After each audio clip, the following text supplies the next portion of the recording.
Alors,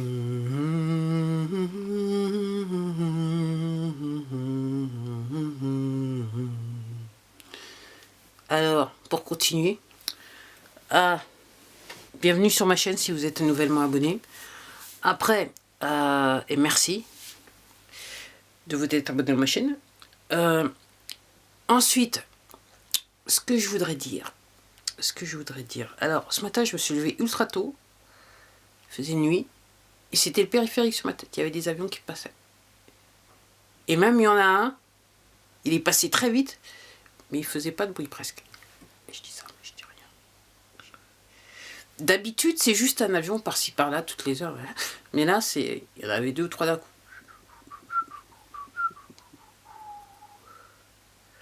Et comme je disais dans de précédentes vidéos, je suis quand même convaincu que le Starlink, tout le réseau, il est déjà sur le sol français. Il est déjà en France.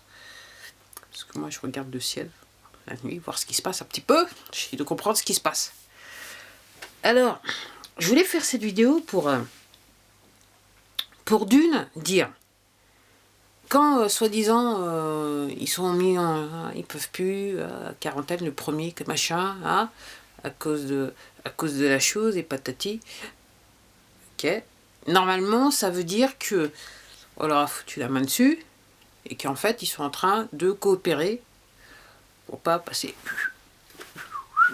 Vous voyez ce que je veux dire? Alors, je dirais que comme c'est convénient par rapport au narratif, c'est que, apparemment, ce serait sa fille qui l'aurait. Alors, en gros, le propos, il est totalement en contradiction avec ce que dit la science. Les enfants craignent rien, quoi. C'est les scientifiques, ceux qui sont spécialisés sur le sujet, qui savent quand même. Mais c'est vrai qu'ils racontent n'importe quoi. Parce que les politiques, eux, ils connaissent la science. Bon, je dis ça, mais je dis rien. Je dis ça, mais je dis rien. Alors, il y a un truc que... Depuis le début de la semaine, je regardais un truc. Je peux voir la différence, parce que voilà, par rapport à mon activité, je peux voir la différence. C'est que ce soit en journée ou en soirée, il y a énormément de voitures là où je vis, qui circulent. Et c'est anormal. C'est anormal. Donc ça veut dire pour moi qu'il y a énormément de gens qui ne travaillent plus. Parce que normalement, dans un monde, entre guillemets, auparavant, avant que... Hein, en journée, c'était plutôt calme les voitures. Mais là, c'est...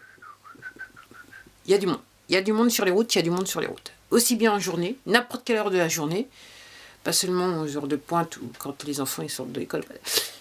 Toute la journée et en soirée aussi, jusqu'à tard dans la soirée. C'est un truc bizarre, oui.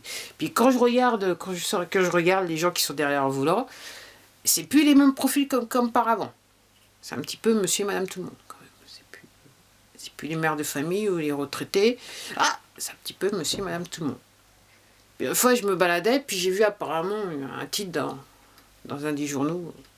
Ah, apparemment, le prix des maisons à la campagne, en province, augmente.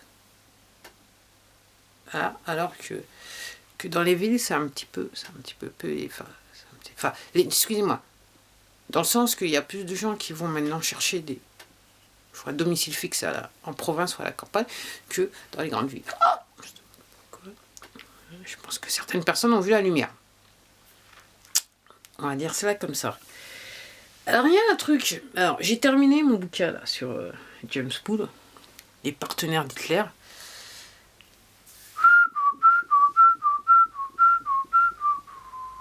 C'est... Waouh, c'était chou. Il y a des paragraphes quand même qui sont chauds à lire. Et il y a un truc qui m'a...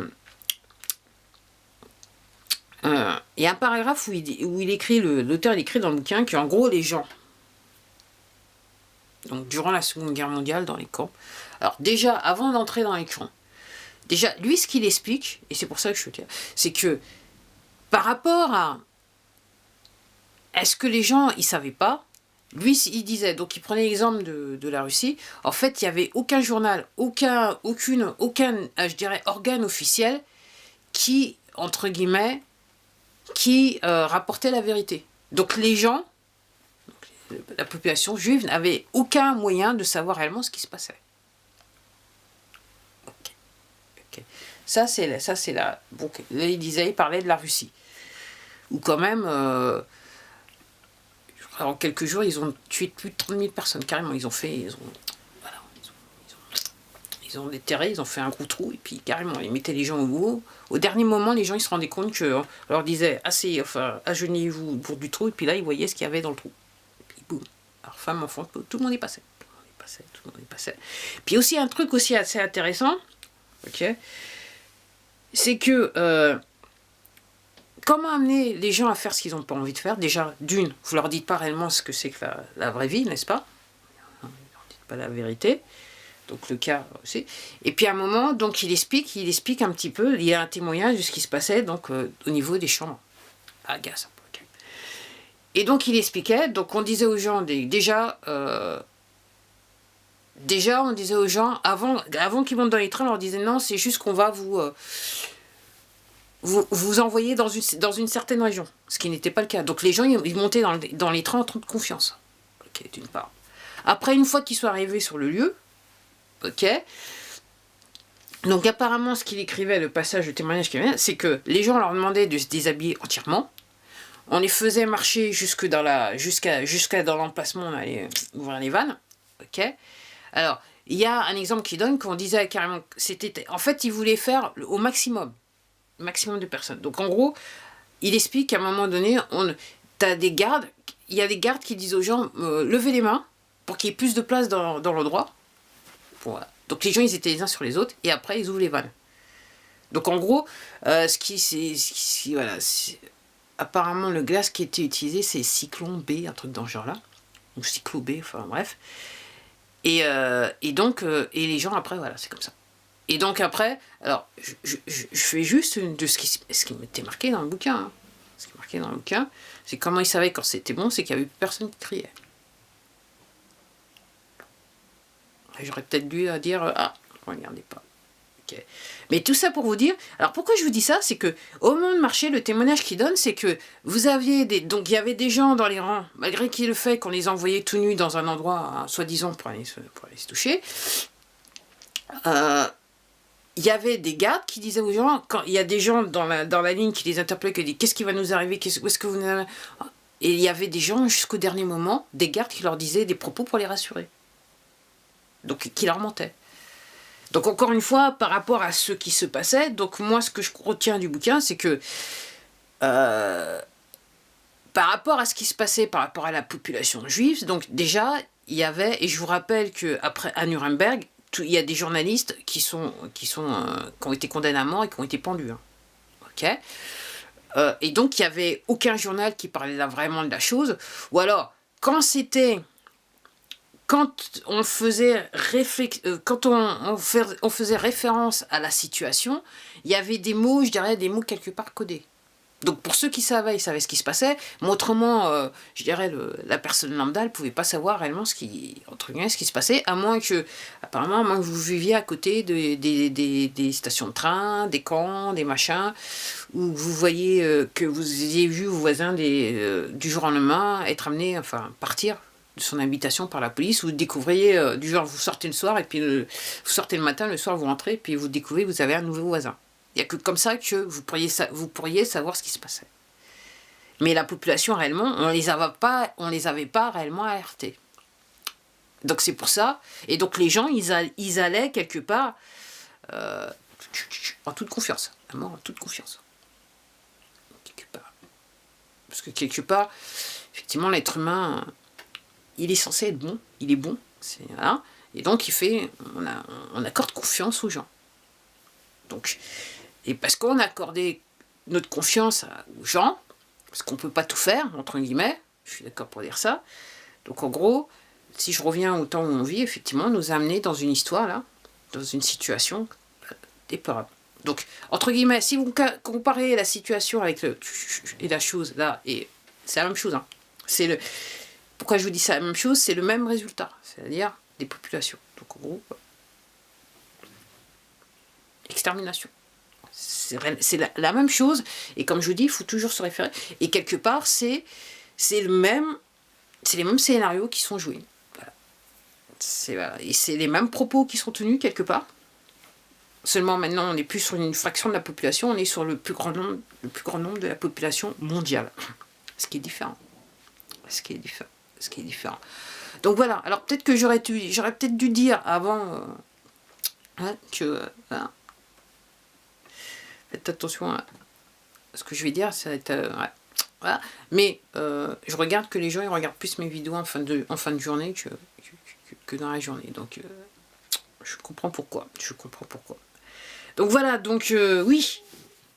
Donc posez-vous les bonnes questions les gens. Surtout que là maintenant il y a tellement... Enfin, c'est pour ça que je fais plus de vidéos, c'est qu'il y a à la fois de la vraie information et de la désinformation. Ok. Après, si ça vous paraît gros comme... gros comme un nez rouge au milieu de la figure, c'est qu'il y a quand même un petit souci. Il faudrait se poser les bonnes questions. Hein, parce qu'en fait, ces informations, encore une fois, je vais le répéter, elles sont là. Les informations bizarroïdes, elles sont là pour essayer de faire réagir les gens. Dire, ah, il se passe quelque chose. Il faut se poser des questions. Donc on attend. Donc apparemment, je regardais un truc, alors... L'affaire Maxwell, ça serait un élément déclencheur. La fin de l'histoire, je sais pas. Moi, j'attends de voir. Maintenant, j'attends patiemment. Et clairement, on voit qui dit quoi, qui fait quoi. Donc, c'est le moment ou jamais. Donc, posez-vous les bonnes questions. Et puis aussi, par rapport à qui fait quoi et qui dit quoi, n'oubliez pas que dans, je dirais, nos positions contrôlées, il y a des gens là, clairement, qui sont en train d'essayer de sauver leur peau. Parce qu'ils ont commis des faits, des crimes, qui font que c'est un petit peu comme l'histoire de j'ai la chose, et puis que pendant quelques jours, carrément, on leur a mis la main dessus, et là, ils essayent de, je dirais, de minimiser la sentence, qui irréparablement devrait être, on vous fait passer l'arme à gauche quand même. Je suis pas méchante. Okay. Alors, encore une fois, j'insiste bien ce qui s'est passé. Donc regardez ce qui s'est passé durant la Seconde Guerre mondiale.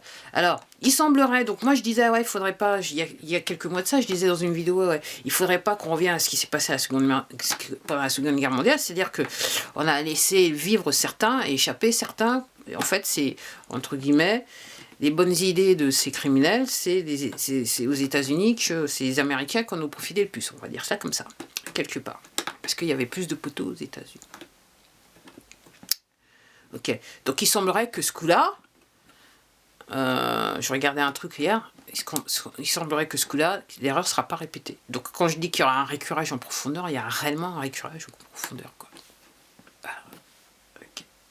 Ok. Donc en gros, ça devient même, ce que je comprends, ça devient même impossible que vous échappiez à votre sort. Par rapport à ce que vous avez, au crime que vous avez commis, quelque part, c'est aussi simple que ça. Donc, je dirais que quelque part, c'est rassurant. C'est rassurant. Parce que, je lisais ce bouquin, c'est vraiment ça. Quelque part, ça fait froid dans le dos, parce que c'est quasiment le même scénario qui se répète. Okay. Et derrière tout ça, il y avait quoi? C'était le goût du pouvoir, le goût de l'argent, et puis quelque part, des gens qui sont, voilà, je dirais, à un niveau de démence assez élevé, on va dire ça comme ça. Peut-être, et je dirais, moi d'après ce que je comprends, c'est impossible qu'il n'y ait pas, je dirais, de la vénération à l'ange déchu dans l'affaire. Je parle de la Seconde Guerre mondiale. Donc je vais peut-être encore gratter un petit peu, je ne sais pas jusqu'où j'irai.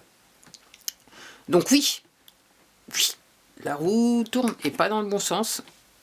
Et apparemment, moi ce que je suis contente de dire, c'est que apparemment, ils vont pas faire la même erreur. Les gens qui nous veulent du bien vont pas faire réellement la même erreur qui s'est passée à la Seconde Guerre mondiale. C'est que personne n'échappera à son sort, quoi. Tous ceux qui ont participé de près ou de loin, toutes ces personnes vont être châtiées, quoi.